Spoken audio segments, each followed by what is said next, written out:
There were some phone makers not thinking Qualcomm's Snapdragon 8 Gen 1 is a good idea for their 2021 flagship models, so they choose to skip it. And the most well-known gaming brand, ROG, is one of them.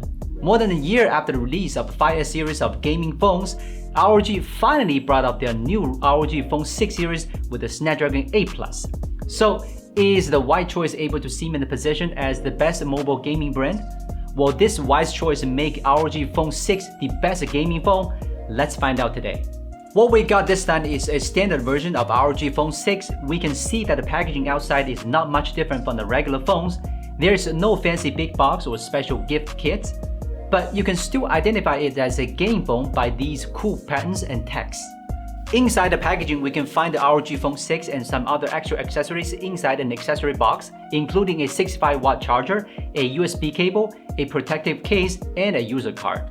Don't miss out, there's also a special card here. When you first boot up the phone, you are asked to scan the card to watch an interactive animation that ROG has prepared for you.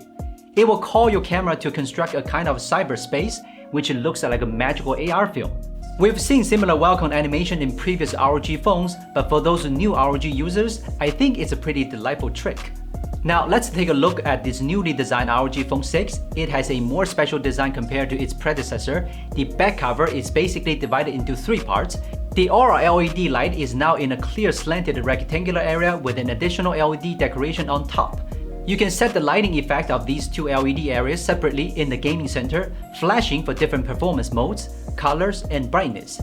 The light is not only for gaming, but you can also make it light up in some specific scenarios, such as when the phone starts charging or when you receive a notification.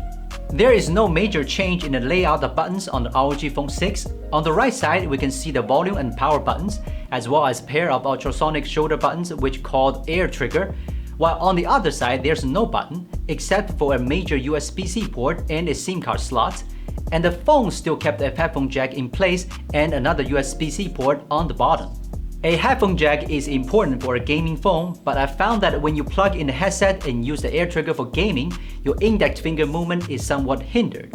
So maybe ROG should consider moving the headphone jack to the other side of the extended USB-C port.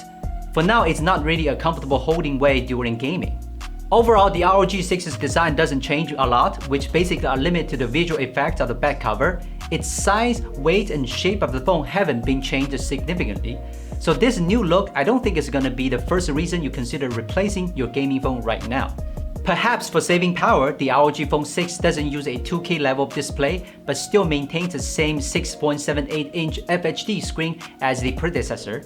For gaming users, refresh rate is far more important than clarity, so this time ROG has further increased the maximum refresh rate from 144Hz to 165Hz, which may be difficult to distinguish by eyes, but in FPS games, you will find that a faster refresh rate does bring better operational response.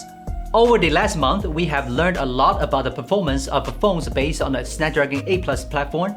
As a veteran of the gaming phone market, it's the last thing you need to worry about the ROG phone. And as I expected, we can see the performance of ROG Phone 6 has improved significantly compared to the previous generation from these benchmarks.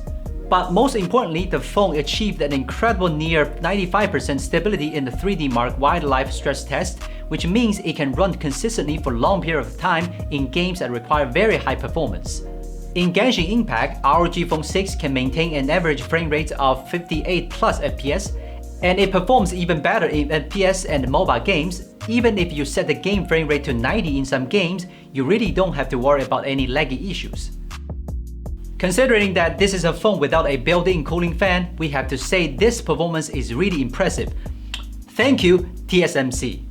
You don't need to think about making additional tools to make your phone cool down anymore like what we did last 2 years.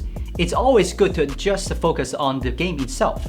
And don't forget the air trigger. ROG still offers multiple customization options for these two buttons, and they can certainly make your complex gaming operation much easier and help you get better achievements in any type of games. Now let's talk about the camera. In fact, compared to other gaming phones, ROG's camera configuration is still leading the way. The Sony IMX766 sensor on this gaming phone is even widely used in some of regular flagship models today.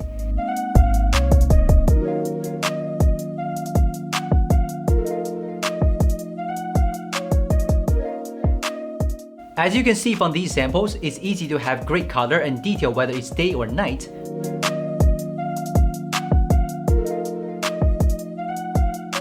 Although this is a gaming phone, ROG still offers many camera features as well as professional modes. The only thing worth complaining about is the lack of OIS support.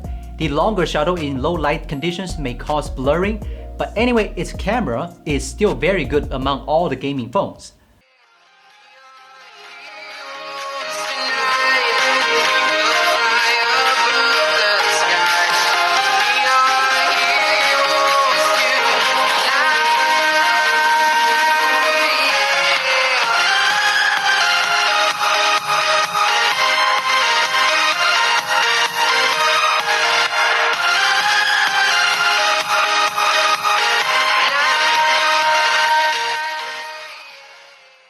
ROG Phone 6 comes with a 6000 mAh huge battery, which no doubt can last much longer than most phones. But in games like Genshin Impact, battery consumption is still very heavy. So in order to prolong the life of the battery, I suggest you turn on bypass charging when playing, which not only can avoid battery loss but also can significantly lower the temperature of the phone. In daily use, you can switch the performance mode to balance or power saving mode in settings, which allows it to achieve much longer battery life than regular flagship phones. And the ROG 6 support up to 65 watt of wired charging, but it still took us about an hour to fully charge. Okay, that's what we want to share with you today about the ROG Phone 6. It's good to see that ROG chose the Snapdragon 8 Plus platform and brought a slightly new design. And they didn't use a downgraded chip in the standard product. Even the camera module is exactly the same as the Pro version, and its performance is beyond my expectation.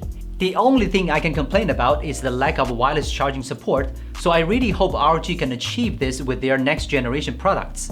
As for the other features about gaming, you can check out our videos about the previous ROG models. Actually, they are pretty the same. Well, thank you for watching. This is Will from Gizmochina. If you want to see more gaming phone reviews, please subscribe to our channel. There's a whole host of new phone reviews coming up soon, so stay tuned and see you soon.